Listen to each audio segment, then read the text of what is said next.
कहानी नंबर 2। एक संत थे। बहुत सारे वक्त से समय से उनके पास जो कोई भी भक्त आते थे और अपनी जो कोई भी आदि व्याधि उपाधि रहती थी वो सब कुछ उनको सुना देते थे।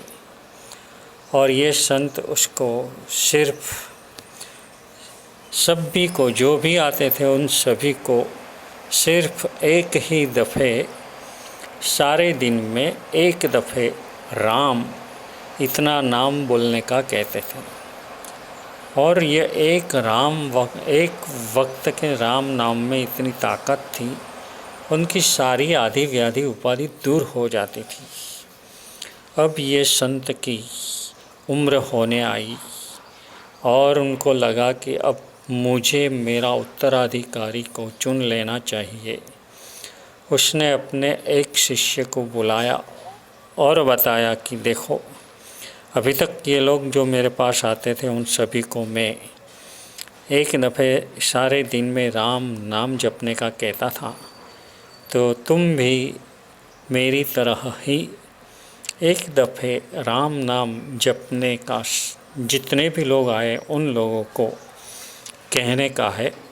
यानी कि तुम्हारे पास जो आदि व्याधि उपाधि लेकर के आए उसको कहने का है, जो नहीं आते हैं उसको कहने की कोई ज़रूरत नहीं है। और शिष्य ने वो बात स्वीकार कर ली।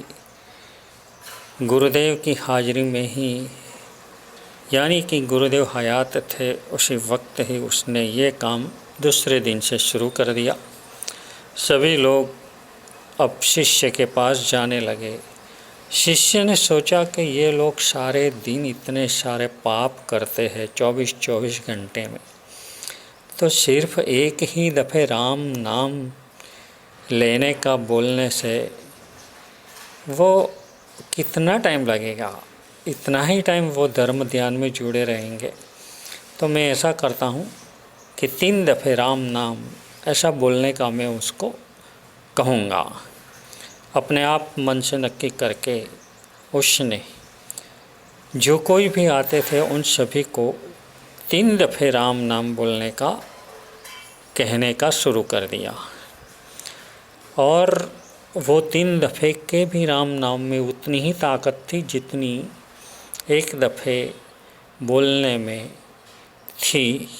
यानी कि जो कोई आदि व्याधि उपाधि भक्तों में रहती थी वो सब निकल जाती थी। अब गुरुदेव ने सोचा कि अब हम तपास तो करें कि यह शिष्य क्या कर रहा है। शिष्य को गुरुदेव ने पूछा कि वो काम जो मैंने तुमको सौंपा है वो बराबर चल रहा है ना? तो कहा हाँ गुरुदेव, वो बराबर चल रहा है, सभी की आदि व्याधि उपाधि दूर हो जाती है, मगर मैंने एक थोड़ा सा फेरफार किया है। तो कि क्या? तो कि आप एक दफ़े राम का नाम देते थे, तो मैंने सोचा कि ये सारे दिन पाप में पड़े रहते हैं, तो इनके बदले मैं 3 दफ़े उनको राम नाम दूँ। तो एक के बदले मैं 3 दफ़े राम नाम बोलने का देता हूँ।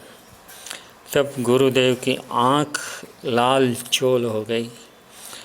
उन्होंने ऐसी ही लाल आँख करके शिष्य के सामने देखा और शिष्य को कहा, मूर्ख, 3 दफ़े भी राम नाम जो काम करता है वो एक दफ़े में हो जाता था। तुझे मालूम है कि तूने क्या कर दिया? एक दफ़े के राम नाम में जो 100% की शक्ति थी, तूने अब उनकी 33% कर दी। जहाँ तक वो 3 दफ़े राम नाम नहीं बोलेंगे वहाँ तक उसके आदि व्याधि उपाधि दूर नहीं होंगे। गुरुदेव जो भी कहते हैं वो तुम्हें करना चाहिए, मगर तुमने ऐसा नहीं किया। अब तुम्हें ही ये चालू रखना पड़ेगा, मगर अब तुम एक दफ़े नाम दोगे राम नाम तो वो काम नहीं करेगा।